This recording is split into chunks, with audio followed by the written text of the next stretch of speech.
The Chennai shopping mall శ్రావణ సంబరం KG sale nakshi jewellery Mela flat 50% of.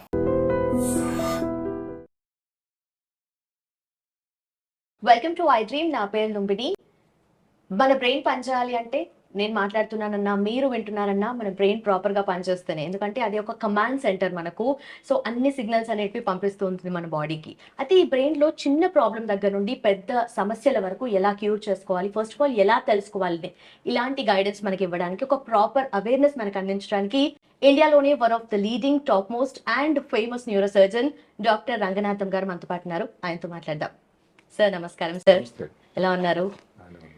So first of all ఈ మధ్య కాలంలో ఎక్కువగా చూస్తూ ఉంటే బద్దె పురుగు, మెదడులో బద్దె పురుగు గురించి ఎక్కువగా డిస్కషన్లో ఉంది. సో ఫస్ట్ ఆఫ్ ఆల్ ఈ టైంలో ఎందుకు డిస్కషన్లో ఎక్కువగా ఉందంటారు? నిజానికి బద్దె పురుగు అనేది ఎప్పటి నుంచో భారతదేశంలో ఉంది. మామూలుగా ప్రపంచం అంతటా కూడా ఎక్కడైతే ఉష్ణ దేశాలు ఉన్నాయో ఆ దేశాల్లో మన ఇండియా కానీ, చైనా కానీ, ఇండోనేషియా, అదే కాకుండా ఇప్పుడు లాటిన్ అమెరికా దేశాలు ఉంటాయి, అంటే బ్రెజిల్, అర్జెంటీనా, చిలీ, ఉరుగ్వే. ఈ మధ్య కాలంలో అమెరికా, ఇంగ్లాండ్లో కూడా వస్తున్నాయి. అక్కడ సంపన్న దేశాలని కాకుండా అక్కడ ఇప్పుడు ఇమిగ్రేషన్ ఇక్కడ నుంచి వెళ్తున్నారుగా, అక్కడ వెళ్ళి వాళ్ళ అలవాట్లు, వాళ్ళ భోజనం, వాళ్ళకి ఆల్రెడీ పొట్టలో కానీ ఉండేటట్టయితే రావడం. దానివల్ల కూడా అలాంటి దేశాలు, గొప్ప దేశాల్లో, సంపన్న దేశాల్లో కూడా ఈ కేసులు నమోదవుతూ ఉంటాయి. ఇప్పుడు కొన్ని రోజుల క్రితం బాంబే నగరంలో ఈ కేసులు ఎక్కువ నమోదైనవి. వరదలు వచ్చాయి, వాటర్ లాగింగ్ లాగా అయిపోయింది. దానివలన ఇప్పుడు వాటర్ కంటామినేషన్ అయిపోయింది. అదే వాటర్ కొంతమంది తాగవలసి నుంచి వస్తుంది. సరిగా ఆకుకూరలు, కాయగూరలు తీసుకునే వాళ్ళకి సరిగ్గా పరిశుభ్రత లేదు.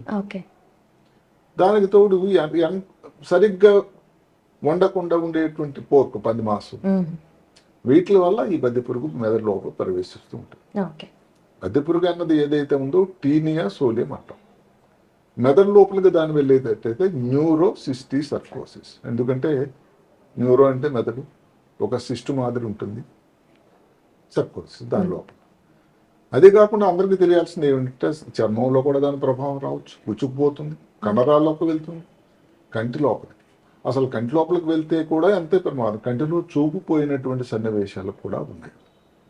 మనం మెదడు గురించి మాట్లాడుకుంటే ఈ బద్దె పురుగు అన్నది ముఖ్యంగా ఇందాక చెప్పినట్టయితే కలుషితమైన ఆహారం, చేతులు పరిశుభ్రంగా లేకపోవడం. ఇప్పుడు కొంతమందికి అది వాళ్ళ హక్కు కూడా, ఈ పందుల పెంపకం ఉంది, అది ఒక వాళ్ళకి జీవనోపాధి, జీవనాధారం. మరి అలాంటప్పుడు సరిగా శుభ్రత లేకపోయినా, అదే కాకుండా వాళ్ళని పరిశుభ్రం చేసేటువంటి కార్మికులు ఉంటారు, వాళ్ళకి కానీ ఇలాంటి ఇబ్బందులు. అలాగనే ఏదో ఒక నాన్ వెజిటేరియన్స్ అదేనే కాదు, వెజిటేరియన్స్లో మాటకి ఆకుకూరలు కానీ, కాయగూరలు కానీ సరిగ్గా, ఇప్పుడు దీని నుంచి కొన్ని ఎగ్స్ వస్తాయి, అండాలు అందులో కలుషితం అయితే ఇప్పుడు ఎలా ఉంటుంది సైకిల్ అంటే, మీరు కూరగాయలు ఎవరైనా తీసుకున్నారు, సరిగ్గా దానికి క్లియర్ చేయలేదు, సరే మనం చెప్పుకున్నటువంటి సరిగ్గా వంట పెట్టినటువంటి పంది మాంసం, ఏవైతే ఎగ్స్ ఉన్నాయో అవి పొట్ట లోపలికి వెళ్తాయి. మనం తిన్న తర్వాత స్టమక్ నుంచి పొట్టలోకి వెళ్తాయి, ఇంటెస్టైన్ వెళ్తాయి, చిన్న ప్లేట్. అక్కడ కొన్నాళ్ళు తిష్ట వేస్తాయి.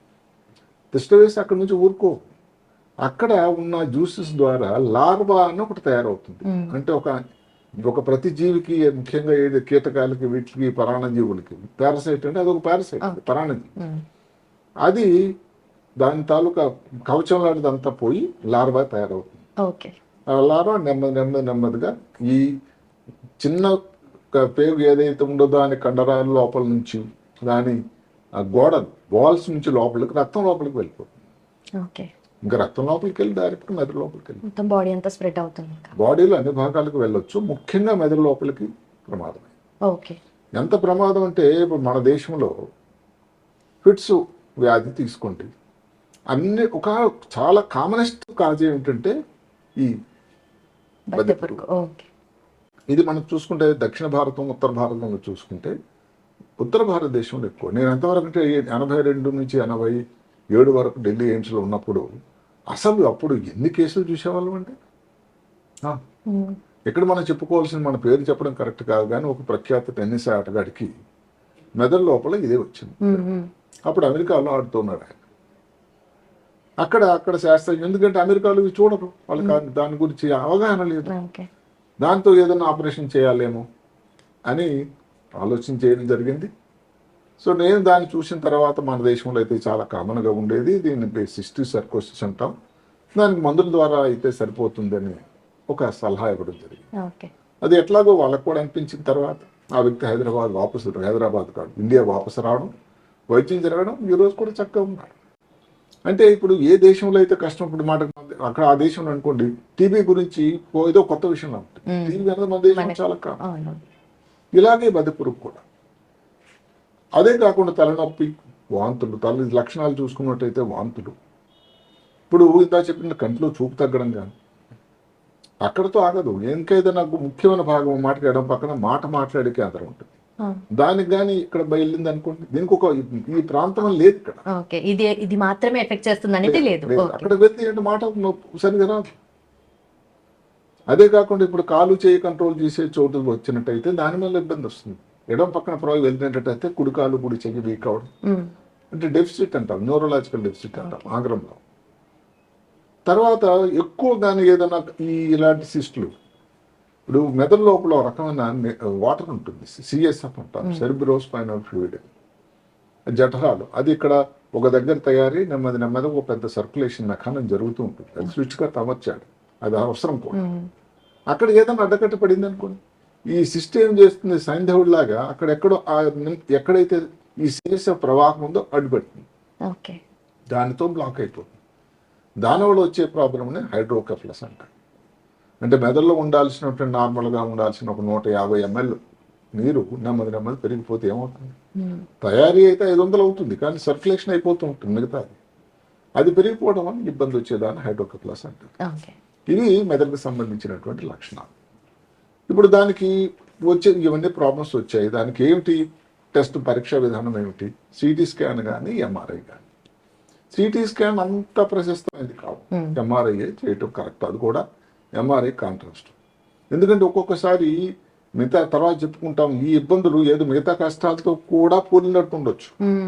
కొన్ని వెరైటీస్ ఉన్నాయి సిస్టిక్ సర్కోసిస్లోని, అది ఇవన్నీ చాలా వరకు ఈ ఎంఆర్ఐ ద్వారా తెలుస్తూ ఉంది. అదే కాకుండా ఐజీజీ యాంటీబాడీ ఈ మధ్యకాలంలో అంతా ఇమ్యూనో టెస్ట్లు వచ్చాయి చాలా. అది రాబోయే అవకాశం ఉందా, వచ్చిందని చెప్పేదానికి ఒక టెస్ట్ ఉంది, బ్లడ్ టెస్ట్.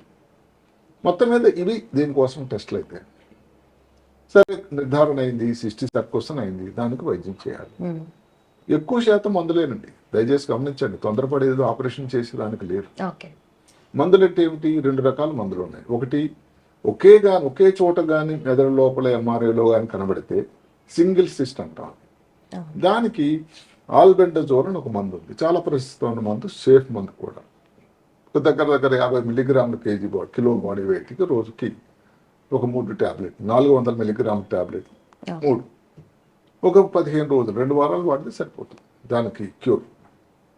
ఒకటి కంటే ఎక్కువ ఉందనుకోండి, అదే కదా మనం ఆల్బెండజాల్ ప్రయత్నించినా కూడా దానికి తాలూకా ఎక్స్పెక్ట్ చేసినంత ఫలితం రాకుండా కానీ అది లొంగకుండా ఉంటే దానికి ఇంకొకటి ప్రత్యామ్నాయం ఉంది, ప్రాజిక్వాంటల్. అది కొంచెం ఇబ్బందులు, కొంచెం టాక్సిటీ ఉండేటువంటి మందు, కొంచెం ఖర్చుతో కూడుకున్నది కూడా. ఇది కూడా మందులు ఇస్తాం టాబ్లెట్ రూపంలో 15 mg kg బాడీ వెయిట్, అది కూడా 2 వారాలు. ఇట్లా 2 రకాల మందులు ఉన్నాయి. ఇప్పుడు సర్జరీ అవసరం పడుతుందా, సర్జరీ అవసరం పడేటువంటి అంటే శస్త్రచికిత్స అవసరం పడే సన్నివేశాలు కూడా ఉన్నాయి, ఎక్కువ కాదు. ఉదాహరణ కింద మనం చెప్పుకున్నాం, అది నీటిని ప్రవాహాన్ని ఆపుతూ ఉంటుంది. ఇంకా అక్కడ లోపలికి ఏ మందు వెళ్తుంది, సరిగ్గా కొంతమంది శాస్త్రవేత్తలు ఏం చెప్తారంటే, దీనికి కానీ మందులు ఇచ్చినట్టయితే అది తీయకుండా అది ఉన్న చోటు నుంచి ఇంకా లోపలికి వెళ్ళిపోతుందట. సో దానివల్ల మందు వల్ల మేలు జరగదు కదా, దానివల్ల ఇబ్బంది వచ్చే ప్రమాదం, అక్కడే బ్లాకేజ్ అయిపోతుంది కాబట్టి ఇంకా ఇంటర్నల్ ఈ మందు కూడా అక్కడికి ప్రవేశించదు. సో అలాంటప్పుడు ఆపరేషన్ చేయక తప్పదు.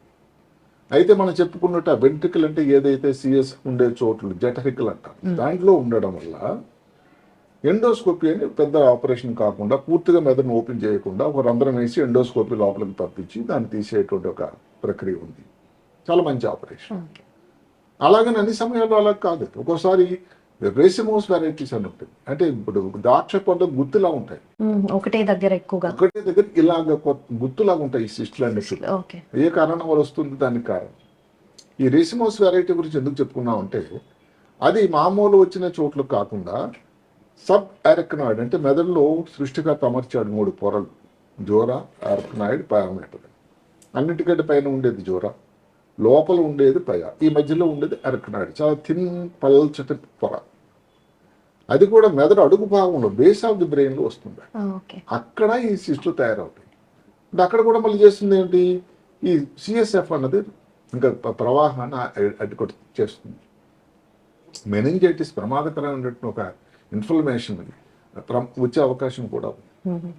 ఇలాంటి వాళ్ళకి మళ్ళీ కొన్నిసార్లు దానికి శస్త్రచికిత్స చేయాల్సి ఉంటుంది. అప్పుడు మనకి ఏమవుతుందంటే ఇది నిజంగానే సిస్టిక్ సర్కోసిసా, ఏమన్నా ట్యూమరా, ఏమన్నా చీములాంటిది పట్టిందా, ఇవన్నీ తీసినంత వరకు అంత పెద్దది సిస్టిక్ సర్క్ చాలా తక్కువ కదండి. అలాంటప్పుడు కూడా ఆపరేషన్ ఓపెన్ చేసి మెదడుని దానికి చేయాల్సిన సన్నివేశాలు కూడా ఉన్నాయి. మొత్తం మీద ఏమిటంటే అదే కాకుండా కొంతమందికి చిన్నదే సిస్ట్ ఉంది కానీ వాటర్ అనేది ఎక్కువ ప్రవాహం ఉంటుంది, దానికి షంట్ ఆపరేషన్ అని కూడా ఉంది. అంటే దానికి ఏదైతే నీరు ఎక్కువగా అయిందో దానికి ఒక ప్రత్యామ్నాయ మార్గం, బైపాస్ అంటాం. ఆ ట్యూబ్ అన్నది పొట్టలో వేయడం. దానికంటే ప్రశస్తమైంది డెఫినెట్గా ఎండోస్కోపీ. సో ఎండోస్కోపీ పద్ధతి కానీ ఓపెన్ పద్ధతి కానీ 2 రకాలు కూడా ఉన్నాయి. ఇచ్చి కూడా దానికి మళ్ళీ మందులు ఇవ్వాల్సి ఉంటుంది, ఎందుకంటే మళ్ళీ కొత్త చోట్ల రాకుండా ఉన్నాయి. అందువల్ల ఏమిటంటే దానికి శస్త్రచికిత్స కూడా ఉన్నది. మందులు ఏవైతే మనం చెప్పుకున్నాం, ఏదైతే ప్రాజెక్ట్ మాటలు కానీ, అన్నిటికంటే ముఖ్యం అందరికీ తెలియాల్సింది ఏమిటంటే పారిశుభ్రత చాలా ముఖ్యం. ఇప్పుడు ఊరికే అనుకోండి, ఏదైతే పంది మాంసం ఎవరు తీసుకోవడం వాళ్ళ హక్కు, అది ఎవరు కాదని మనకు లేదు. తీసుకునేటప్పుడు దాన్ని పూర్తిగా సరిగా ఉడకకుండా తీసుకునేటట్టయితే ఇబ్బంది ఉంది. ఎవరైనా వెజిటేరియన్స్ కానీ ఎవరైనా ఆకుకూరలు కాయగూరలు తీసేవాళ్ళు 1-2 సార్లు దాన్ని శుభ్రం చేసుకొని తీసుకోవాలి, చేతులు కడుక్కోవాలి. ఒక కోవిడ్ వెళ్ళిపోయింది ఇంకా మనకేం అవసరం లేదని కాకుండా మిగతా సమయాల్లో కూడా భోజనం చేసే ముందు దాని చేతులు సరిగ్గా కడుక్కొని దాని తర్వాత భోజనం చేసేటట్టు ఇబ్బంది. ఈ రా వెజిటబుల్స్ తినే అలవాటు ఉండేవాళ్ళు కూడా కొంచెం ఆలోచన చేయాల్సి ఉంటుంది, ఎందుకంటే రా ఉండడం వల్ల ఇది కొంచెం ఎగ్స్ డ్యామేజ్ కాకుండా ఉంటాయి. మొత్తం మీద ఏమిటి, పారిశుద్ధ్యం అన్నది ఉండేటట్టయితే ఇబ్బంది. ఇప్పుడు మాటకి ఇన్నాళ్ళు దాగి ఉన్నటువంటి మళ్ళీ ఇది ఇప్పుడు తెర మీద కిందకు వచ్చింది, ఎందుకంటే ఇది చెప్పుకున్నట్టు వర్షం పడుతుంది, అంతా వాటర్ లాగింగ్ అయిపోయింది. దాని తర్వాత ఇవన్నీ గుడ్డులు తేలుతూ ఉన్నాయి, ఇంకా ఇబ్బంది వచ్చింది. అందువల్ల ఏమిటి, ఈ ఇబ్బంది ఇంకా మనతో ఉంటూనే ఉంటుంది, ఎక్కడికి వెళ్ళిపోదు. ఇది ఒక పబ్లిక్ హెల్త్ ఇష్యూ. దీన్ని ఏమంటారంటే ఎండమిక్ అంటారు. ఇన్ఫెక్షన్స్లో పాండమిక్, ఎండమిక్, ఎపిడమిక్ అంటాం. అంటే పాండమిక్ అన్నాం ఏది మన కోవిడ్ లాగా, అది ఒక పెద్ద మహమ్మారి ప్రపంచం అంతా. ఎపిడమిక్ అంటే అలా ఒక అంటువ్యాధి, కలరా లేదు. ఎండమిక్ అంటాం అంటే స్థానికంగా ఉంటుందని అంతే. సో అలాంటి వ్యాధి ఇది. అంటే పారిశుభ్రత ఉండేటట్టయితే ఇలాంటి ఇబ్బందులు తక్కువ అవకాశం. వచ్చేటట్టయితే డాక్టర్ని సంప్రదించాల్సిన అవసరం కూడా ఉంటుంది. దానికి మంచి చాలా ప్రశస్తమైన మందులు అయితే ఉన్నాయి. అవసరం ఉన్నప్పుడు శస్త్రచికిత్స కూడా కొన్ని సమయాల్లో అందరికి చేయాల్సిన అవసరం అయితే ఉండదు. ఇప్పుడు మాటకు ఫిట్స్ అనుకున్నాం, మూర్ఛవ్యాధి. నాకు చెప్పినట్టుగా మన దేశంలో మూర్ఛవ్యాధికి ఒక కారణం, కామనెస్ట్ కారణం, అన్నిటికంటే ముఖ్యమైన కారణం కూడా ఈ సిస్టిక్ సర్కోసిస్.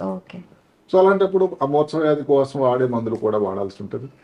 మెదడులో వాపును తయారు చేస్తుంది, ఒక రియాక్షన్, ఇన్ఫ్లమేషన్ అంటాం. దానివలన దానికోసం కూడా స్టెరాయిడ్ లాంటి మందులు వాడాల్సి ఉంటుంది. రేర్గా శస్త్రచికిత్స చేయాల్సి ఉంటుంది. మొత్తం మీద మంచి వైద్యం దీనికి ఉంది, భయపడాల్సింది లేదు. జాగ్రత్తలు తీసుకోవడం అనేది మంచిది. ఓకే, అంటే మీరు చెప్పినట్టుగా ఈ వాటర్ కంటామినేషన్, ఫుడ్ కంటామినేషన్ వల్లే వచ్చే ఛాన్సెస్ ఉన్నాయి, ఇంకేమైనా అదర్ ఛాన్సెస్ ఉంటాయి? ఇది కూడా చెప్పుకున్నాం కదా, అది పంది మాంసం ఏదైతే ఉందో అది కానీ, ఈ పందులని పెంపకం చేసే వాళ్ళకి కానీ, దాన్ని పారిశుద్ధ్యం చేసేటువంటి కార్మికులకు కానీ, ఆ గుడ్లు ఆ తర్వాత సరిగ్గా ఇప్పుడు మాటకి చేతిలో ఉండి తర్వాత ఏదో తీసుకొని భోజనం చేస్తే దాని లోపల పట్ట లోపల ఒకసారి వెళ్ళిందండి, ఎవరు కంట్రోల్ లేదు. దాని పని దాన్ని చేసుకుపోతూ ఉంటుంది. దాని లైఫ్ సైకిల్ మన బాడీలోనే కంటిన్యూ జరుగుతూ ఉంటుంది. అదే లైఫ్ సైకిల్. కొన్ని గుడ్లు మాటకి ఈ మలమ ద్వారా బయటకు వస్తాయి. అది వచ్చిన ఈ గుడ్లతో ఏవైతే మనం చెప్పుకున్న వెజిటబుల్స్ లో కానీ ఏదైతే కూరలు కానీ కంటామినేషన్ అయినా మళ్ళీ వెళ్తుంది. అదొక రూట్. రెండవది ఏంటంటే గుడ్లు ఏవైతే పొట్ట లోపలికి వెళ్ళిన తర్వాత ఇంటెస్టైన్ చిన్న పేగుల్లోకి వెళ్ళిన తర్వాత లార్వా నెక్స్ట్ రూపాంతరం దశ వచ్చి అది ఇంకా మెదడులో ప్రవేశిస్తుంది. అదే అన్నిటికంటే ప్రమాదకరం. ఓకే, అయితే ఈ ప్రమాదం ఉంది అంటే ప్రాబ్లం ఉంది అని చెప్పేసి ఆ సిమ్టమ్స్ ఎలా బయటపడతాయండి? సిమ్టమ్ అదే లక్షణాల నొప్పి, ఫిట్స్ రావడం ముఖ్యంగా, తర్వాత జ్ఞాపక శక్తి తగ్గిపోవడం, ఒక కాలు పని చేయకపోవడం కానీ, కంటిలో చూపు తగ్గడం కానీ, మాటలో తేడా రావడం కానీ, ఇలాంటి లక్షణాలు ఉండేటట్టయితే సిస్టిక్ సర్కోసిస్ అని కాదు, దాన్ని మనం పరీక్షలు చేస్తాం. చేసే ఉండేటువంటి మనకున్న అనుభవంతో రేడియాలజిస్ట్ వాళ్ళ ద్వారా ఇది సిస్టర్ సర్కస్ అవ్వడానికి ఉంది అవకాశం మనకు తెలుస్తుంది. Okay done sir, thank you so much. Right. Yes, చూసారు కదా సార్ చెప్పిన సిమ్టమ్స్ ఏవైనా బయటపడితే కనుక వెంటనే మీ దగ్గరలో ఉన్న అండ్ మీకు తెలిసిన ఫ్యామిలీ డాక్టర్ ఎవరైతే ఉంటారో వాళ్ళని సంప్రదించండి.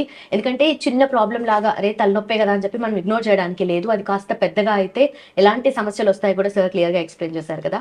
Thank you so much for watching. Keep watching iDream. Sir, one life lesson what medicine has taught you. Whatever you can do without expecting.